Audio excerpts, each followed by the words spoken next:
folks, welcome back to Indaba Africa. This is Chris once again.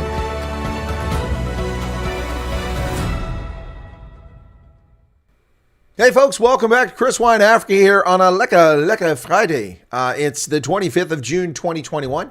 How y'all doing? Welcome back to the channel. Pleasure to have you with us today. It's time for Indaba Africa News of the Day. So, again, the 25th of June 2021. Welcome back to Indaba African News of the Day. A bit early stream today owing to the fact that we have a Currie Cup match coming up, in which on the other channel, Rugby Ascendant, I'll be providing live reaction to that match as it unfolds with the Pumas and Bulls playing.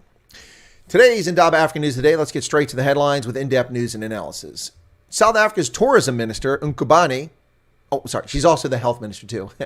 Well, Dr. Cwele is currently suspended from his post for suspected corruption. But tourism minister Ngubane will meet on Saturday with the Ministerial Advisory Committee to discuss further lockdowns and theft of liberty from South Africans in the midst of South Africa's 7,000th wave. Surf's up, cowabunga dudes. Anyway, so she'll be meeting on Saturday. I didn't know the ANC worked on Saturdays. That's a bit of a shocker for me. News flash right there. In further news, tourism minister / health minister Ngubane has issued an empty warning to people who seek to meet in groups of larger than 100.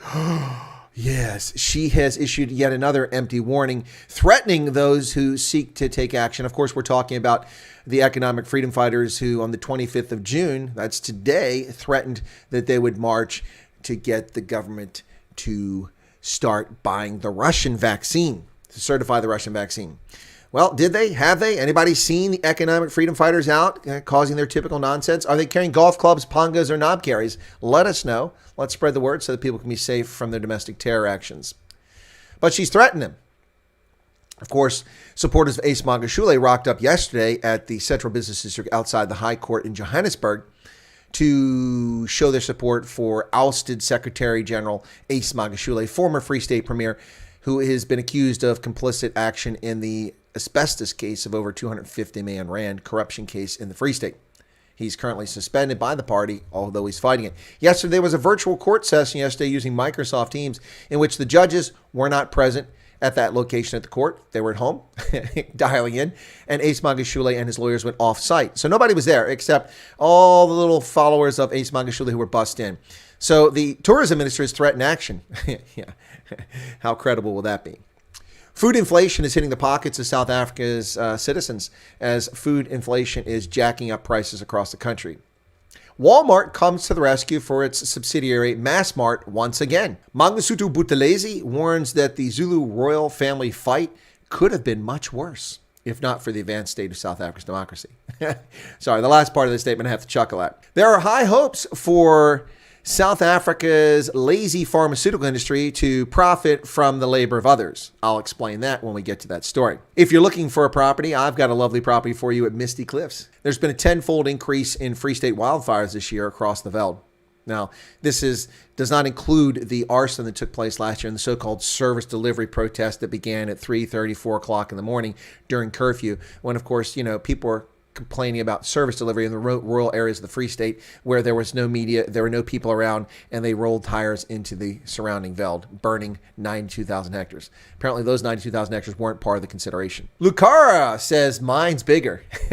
Yes, same story I reported on yesterday. Lucara found a 1,174 carat diamond at its Caraway mine, which upends the diamond found just a week prior and makes this now the third largest diamond in history ever recovered. Bezant Resources hints at high-grade manganese deposits at its Kanye research efforts in Botswana. And Zimbabwe locks down Mashonaland. Malawi's ambitious plans seeking to wipe out malaria within Malawi within a decade. Former President Obasanjo calls for unity across Nigeria, although at not all cost. And Gabon has been paid to not harvest its tropical forest. Interesting approach. African Line 2021, the U.S. Africa Command's annual exercise in the northern and western part of Africa has concluded after 18 days with 8,000 participants. And today is Mozambique Day. We'll talk about that as well on today's in-depth analysis. Those are the headlines for today, the 25th of June, 2021, folks.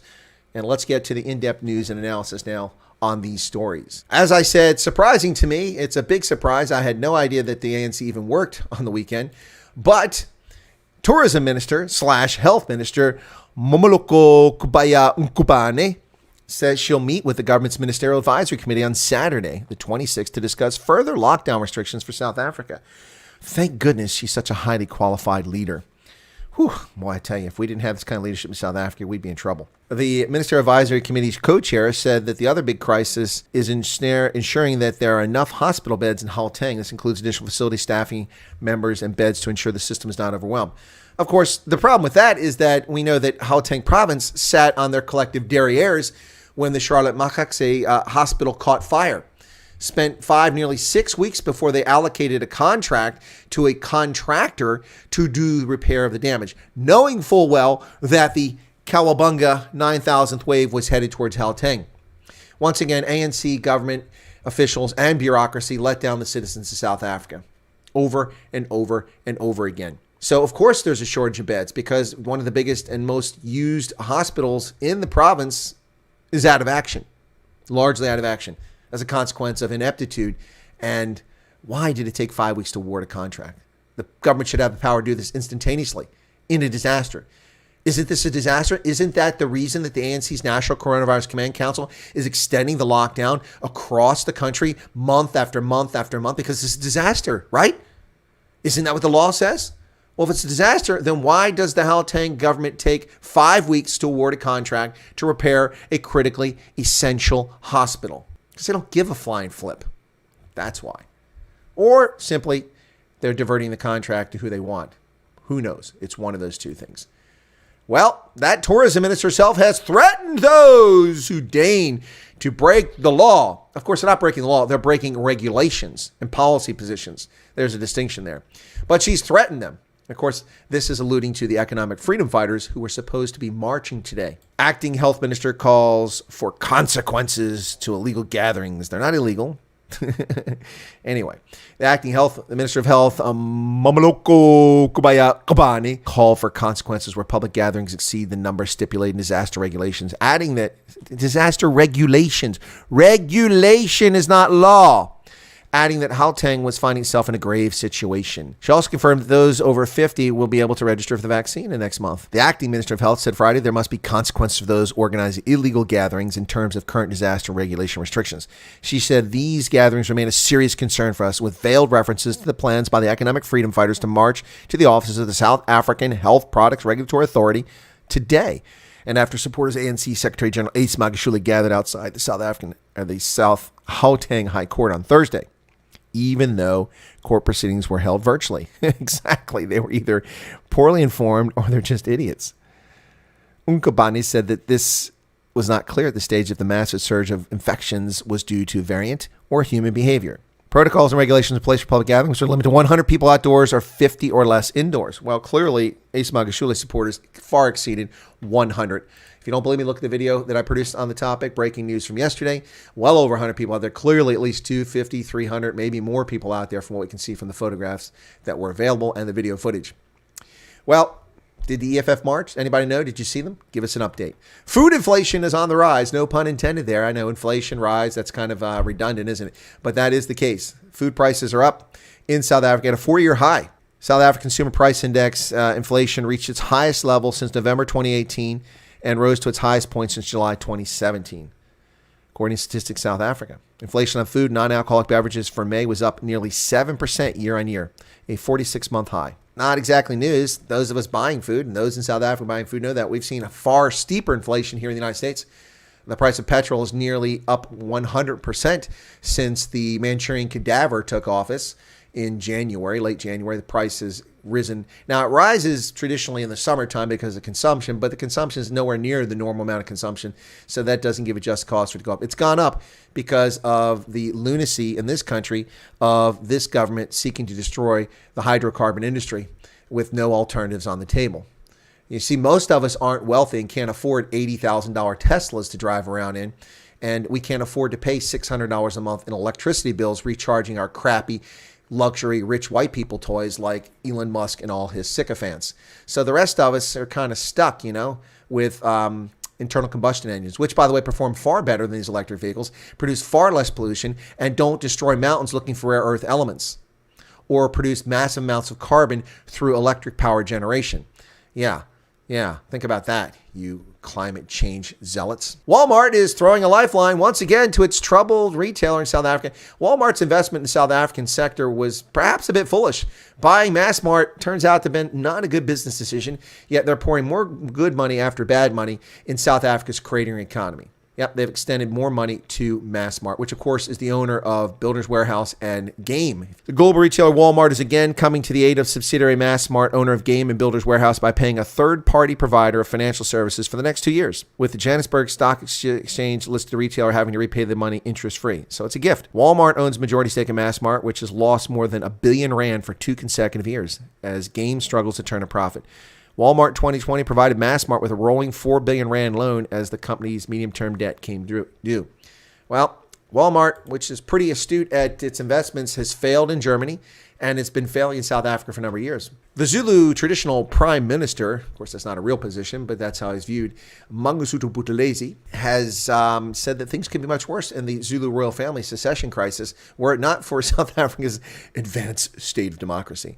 While I don't have any disrespect for Mangosuthu Buthelezi, a fair amount of respect for the gentleman, I have a little trouble swallowing that sandwich. That's a bit hard to say. I'm choking on that one. South Africa's advanced democracy. But let's take a look at that story nonetheless. Had we not achieved constitutional development, there would be war, Buthelezi says in the royal Zulu family conflict. Prince Mangosuthu Buthelezi said South Africa's democracy not developed, there would be war among the Zulu royals. He said the battle lines to conflict for the throne had been drawn. Denied preventing King Mzuzulu from seeing his sister, instead saying their legal battles prevented a meeting. Oh boy. Buthelezi was updating the meeting on developments in the court dispute for the throne that is being contested by Queen Sibongile, Dlamini, and her 2 daughters in the Pietermaritzburg High Court. He said King Mzuzulu ka Zwelithini, Prince Philemon ka Tseledondo ka Dinuzulu, and himself met with lawyers at the Royal Palace on Wednesday to be interviewed and prepare their responding affidavits. Though through that process, we have had sight on the contents of the supporting affidavits for this court action, including the affidavits of Princess Tembi, and others were submitted to the Premier of KZN. What he's alluding to is that were it not for functioning courts, then the Zulu royal dispute would have broken into armed conflict potentially and split the royal Zulu nation. Fair point, Mangosuthu Buthelezi, and a good reason for me to get him on the channel to talk about the secession crisis in the Zulu family. Well, high hopes for South Africa's pharmaceutical industry to profit off the sweat of other people's brow. What am I talking about? Well, sitting on its collective derriere for the past year and a half, the South African pharmaceutical industry has developed no vaccines, no therapeutics, nothing whatsoever. It contributed zero to the fight in the current pandemic. Zero. Done nothing. Except sit back and allow President Ramaphosa to spread his lie and propaganda about vaccine apartheid. Of course, this is the same Sir Ramaphosa who simply signed South Africa up to the COVAX facility, which has failed miserably in its supposed job of using collective action to leverage all these countries to get them in line first. Now remember, that was the idea, was to get the COVAX countries in line first. Now they're whining that they didn't get first, and that's apartheid. Well, they didn't get first because COVAX is useless. It didn't accomplish much of anything. The only reason it has any vaccine is because of the generosity of America giving away vaccine and giving money to it. The United States has already delivered $2.5 billion to COVAX, which is more than all the other countries combined, and we get no press for it. The United States is further committed to a total of $4 billion, courtesy of the Manchurian cadaver, for COVAX. And we've given 500 million doses of vaccines away to these countries. Yet we're pillared as being apartheid vaccine countries. What a crock of nonsense. But now South African pharmaceutical industries who sat on the sidelines didn't offer the resources, their labs, their research, their technicians to participate in any studies by either Abbott, AstraZeneca, Moderna, Pfizer, the Chinese, the Indians. Didn't get involved in any of that. Yet now they sit back because of the collective liberal guilt that these fools that run the United States, Canada, and all these Western nations have bought into, that we're somehow complicit and guilty of these countries being lazy, and it's our job now to carry them. It's a moral responsibility. So now we must give away the trade secrets for the billions and billions and billions of dollars of research that shareholders ponied up for these companies so they could exist, so they could research these things and come up with a vaccine under Donald Trump in record time. Record time. Meanwhile, any pharmaceutical company in South Africa was perfectly free to develop its own vaccine. And did they? No, they didn't. But now they stand to profit. And South Africans are giddy at the prospect. Yeah, it's nice to steal other people's work and profit off of it, isn't it? High hopes for deal to unlock local COVID-19 vaccine manufacturing. This week was announced that the first World Health Organization-backed vaccine technology transfer hub will be hosted in South Africa. Technology transfer hub. Let me translate that into modern standard written English for you. Technology transfer hub. Intellectual theft. Intellectual property theft. That's what that means. On June 21st, Ramaphosa announced South Africa will host the first technology transfer hub, an initiative designed to get the production of vaccines off the ground in Africa. One crucial element to the success of such initiatives is getting companies with existing vaccine manufacturing know-how to enter the technology transfer agreements. It will be see them share their know-how with the hub. Well, why weren't you doing that 18 months ago, Cyril Ramaphosa? Hopes for a flying start. We're hoping to get feedback on Monday from WHO and Medicine's patent pool, who are currently negotiating with Moderna, BioNTech, and Pfizer. If talks succeed, we'll up to a flying start. It will accelerate everything, Terre Blanche told Spotlight. Yeah, of course it will. African vaccine independence, are they high? This focused the world's attention on glaring inequities in vaccine across and between high-income countries, low- and middle-income ones. Yeah, it says that just 30 million doses out of 2.3 billion produced worldwide have found their way into the arms of Africa. Well, that's because African governments have failed to do it. Zimbabwe turned down 2 million doses donated to them. South Africa turned down 2 million doses donated to them. They destroyed 1 million doses donated to them. So, yeah, it's not vaccine apartheid. It's ineptness in corruption in Africa. That's the problem. That's an astonishing statistic. The only way to sort this out for a future pandemic of any kind is to build regional capacity. Duh! It's the only way we can ensure global health security. I understand why every country wants to look after its own. We'd probably do the same if we could. But this is demonstrated to be mutagenic, and because of that, you'll be chasing variants forever unless there's vaccine intervention. Well, then, I agree. But you shouldn't have sat on your ass when other people did the heavy lifting. Get involved in the fight instead of whining about it and wanting to steal it after the fact. South Africa has its own domestic vaccine or pharmaceutical industry. They should have been involved in this for a long time. Well, switching to something more interesting, and if you're looking for a new place to live, I've got a property for you. This is at Misty Cliffs in Cape Town, folks, for only 19.75 million rand. I know you've got that all sitting in your checking account, so let's all rush out now and put a bid. That'll drive the price up on this hot property. Check it out. Look at that image right there. Ooh, you see the beach outside? One of only 8 houses located right on Misty Cliffs Beach. This property has direct beach access from the front garden. The renovated home offers relaxed coastal living with 3 ensuite bedrooms and multiple living areas that flow seamlessly to 2 covered outside areas. There's double garage and 2 guest parking bays. The home is sold fully furnished and currently operates as an Airbnb rental. Well, there you go. You could have a source of income for only 20 million rand. You could start your own business there for the non-existent tourism industry in South Africa. Woohoo, lovely. By the way, the property also comes equipped with crew-served weapons, turrets, and mounted rotating positions with automatic weapons for home invaders. No, that's supplemental. You have to pay extra for that. That doesn't come with the home if you want that. Been a tenfold increase in veld fires in the Free State. More than 42,000 hectares have so far been lost to veld fires in the Free State compared to just under 4,000 during the same period in 2020. In one of the worst fires this year, 30,000 hectares of farmland were destroyed in a veld fire that broke out near Boshoff in May. A number of livestock burned to death in the fire, left nearly 7,000 sheep without grazing. Well, this, of course, comes on top of the 92,000 hectares that were torched last year in arson. Free State has taken quite a beating here from fires in the past year. Quite a beating indeed. Well, mine's bigger than yours. Size does matter, ladies and gentlemen. What are we talking about? Diamonds. Diamonds may be a girl's best friend, but they're certainly Botswana's hope. That's for darn sure. Lucara, the Canada-based diamond exploration company, has found yet another massive diamond in excess of 1,000 carats. This diamond at 1,174 plus carats now becomes the 3rd largest diamond ever recovered by Homo sapiens. Mine's bigger, another 1,000 plus carat diamond found in Botswana. Of course, I reported on the story yesterday. Less than a week after a Debswana mine in Botswana unearthed a 1,098 carat diamond, likely the 3rd largest piece of gem quality rough ever found, Lucara has found an even bigger rock. Of course, it's called a rock because it's not all gem quality diamond. The megastone was found in Lucara Diamond's 100% owned Caraway mine, also in Botswana.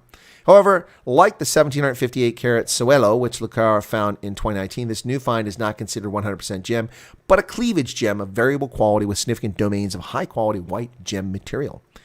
So it's possible the Debswana, De Beers, and Botswana joint venture that produced that other rock may still be able to call it the third largest gem quality diamond, which is what I called it. I called it gemstone quality diamond. Yep. Oh, look at that. Another diamond. Botswana just keeps finding these big diamonds. After 60 years looking for diamonds in these pipes, they're still finding them. It's amazing.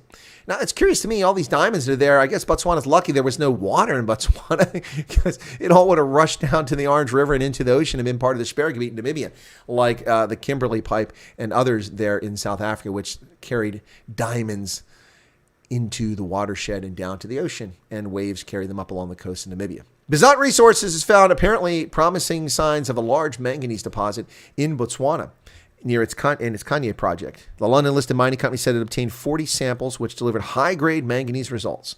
The reconnaissance prospecting sampling work has given exciting indications of potential for high-grade manganese deposits suitable for upgrading to high purity for battery manufacturing. Good sign there. Shares were up 2.2% at 0.24 pence. That's what we call penny stock right there. Harare has imposed strict lockdown measures in Mashonaland in response to the events taking place there. Tighter restrictions in 12 mostly rural areas come as health service struggles to cope with third wave. Zimbabwe's government has designated 11 rural areas across 3 provinces as hotspots this week after a sharp rise in cases. Mashonaland West, Masvingo, and Bulawayo provinces have been put into strict localized lockdowns to contain the spread. The government has already declared hotspots in 3 other regions, the first in May and 2 others in early June. Zimbabwe has no control over this, although having just under 1,700 fatalities attributed to this event in the span of 18 months. In a country of 14 million people, 1,698 people have been attributed to this pandemic as dying. Less than 1,700 people in the course of 18 months. How many Zimbabweans have died in the last 18 months? A figure many, many, many times that, from HIV, tuberculosis, traffic accidents, cancer, hypertension, high blood pressure. Malawi seeks to eradicate malaria within the decade. Malawi's government this week announced a goal to eliminate malaria, a leading cause of death in the country, by 2030. The mosquito spread parasite disease accounts for about 15% of Malawi's hospital admissions. Speaking during televised launch of a nationwide anti-malarial initiative known as Zero Malaria Starts With Me campaign, President Chakerwa said statistics on malaria infection in the country are worrying. He said malaria contributed about 36% of all outpatient department cases and 15% of all hospital admissions in Malawi. This creates a lot of work for health workers and pressure on drugs in our public health facilities. Additionally, malaria remains a leading cause of death in Malawi, claiming 6 lives every day. That's unfortunate. Malaria is the scourge of the developing world, Africa in particular, and it is certainly something that needs a lot of attention. There is hope on the horizon. Genetically bred mosquitoes that are sterile, can't reproduce, that is coming out. So we'll see what happens with that if they outcompete natural malarias with parasite. Natural mosquitoes that have the parasite. Former President Obasanjo, an elder statesman of Nigeria with frequent work at the African Union, is calling for unity from retirement in his home in Nigeria. I'm a strong believer of one Nigeria, but not one Nigeria at any cost, but one Nigeria where every Nigerian can feel proud that he or she has a stake in this country. Former President Olusegun Obasanjo said on Wednesday that although Nigerians would fare better staying together than breaking up, the nation's unity should not be at any cost. I'm a strong believer in what... I already said that. Okay. The former president called on agitators for the disintegration of the country to shelve ideas and work for oneness for the country. According to him, it's better for Nigeria to remain as one indivisible nation than for each tribe to go its separate way. He acknowledged Nigeria's passing through challenges and insisted that disintegration is not the solution. Gabon is being paid not to harvest its tropical timber. This is something that's been done in other places like Costa Rica on this side of the world, where non-government organizations raise millions of dollars to pay Costa Ricans to not cut down their trees. Is this the future? Does the rich world pay the developing world to not wipe out their natural resources? In the case of Gabon, the UN-backed Central African Forest Initiative has handed over $17 million, the first tranche of a $150 million deal that they came up with back in 2019. Nearly 90% of Gabon is still covered by forest, which captures more carbon than the country emits, well, by a wide margin. Rainforests are vital for absorbing the globe's climate heating emissions. Gabon has been able to show that it managed to reduce deforestation, so lower its carbon emissions compared to the previous decade. As a result, Norway, through CAFE, has paid Gabon $17 million based on a formula relating to the number of tons of carbon that would otherwise have been released. The rest of the $150 million should be handed over in the coming years. The initial payment represents just 0.1% of Gabon's annual GDP, but Forest Minister Lee White told the BBC that it was a significant first step. Norway has validated Gabon's system for monitoring deforestation and carbon emissions, which could be used to help high carbon emitting countries pay Gabon for managing its resource in the future. Gabon has launched a number of conservation schemes in recent years, creating including the creation of 13 national parks and a project to combat illegal logging. And African Lion, an annual exercise, doesn't take place every year. Some years it's postponed because of events. There was one a few years ago in Mali that was canceled because of the conflict that broke out in Mali back in 2013 or 2012. In 2013, it was held in Mauritania. I was stationed in Mauritania at the time. But African Lion is an annual event including North African and other African nations, as well as many European nations, hosted by U.S. Africa Command. This year, it took place once again, or in Morocco, it took place this year. And so African Lion, I misspoke. I was talking about a different exercise. My apologies for that. Not African Lion. I was talking about a different exercise. But African Lion is an event that takes place either in Morocco or Tunisia every year, and sometimes in Senegal. So African Lion 21 concludes after honing multinational operations on land, in air, and over sea. Over 8,000 troops from numerous nations participate in this. I'd like to thank our Moroccan, Senegalese, and Tunisian partners for hosting African Lion in their respective countries. This year's African Lion was the largest and most complex we've ever had to date, said Major General Rolling from the Southern European Task Force. Close to 8,000 personnel from 8 different countries participated in the exercise. Another 15 countries observed with training with the potential to join African Lion 22. Those other 15 countries were largely European countries, NATO countries, and some African countries. General Rolling's Moroccan counterpart, Southern Zone Commander Lieutenant General Belkir El Farouk, also expressed his gratitude for the successful accomplishment of the exercise objectives. Thanks to its multi-domain, multi-component, and multinational character, African Lion 2021 employed a wide array of mission capabilities in order to strengthen interoperability between partner nations and enhance the aptitude to conduct in-theater operations, particularly through this year's engagement of 8,000 personnel, both men and women, including Americans, other multinationals. We're thrilled to welcome African Lion, the largest military exercise in Africa, back to Morocco after a one-year hiatus because of the pandemic. The exercise is a critical component of the close strategic partnership between Morocco and the United States. Indeed it is. Indeed it is. It's been a successful, long-term, this is the 17th iteration of it. And today is Mozambique Day, the 25th of June, 2021. Congratulations to Mozambique. This statement from United States Secretary of State Anthony Blinken. On behalf of the government of the United States of America, I wish to extend best wishes to the people of the Republic of Mozambique as you mark the 46th anniversary of your country's independence. The United States values our strategic partnership with Mozambique, including our work together to help ensure all Mozambicans have the opportunity to prosper in a secure and peaceful environment. We look forward to expanding trade and investment to create new opportunities for both our nations while confronting a spectrum of challenges from terrorism and violent extremism to climate change. On your National Day, we reflect on our growing friendship and look forward to forging even stronger ties in the years ahead. And you can expect no help from us whatsoever when it comes to Cabo Delgado province because the Manchurian Cavalry is confused and has no idea where Mozambique is. Sorry about that. I'm sorry, that wasn't the Secretary's comments. I added that at the end. Folks, that's the news for today, the 25th of June, 2021. Thanks for tuning in to Indaba Africa News of the Day. We appreciate your support and patronage here on the channel.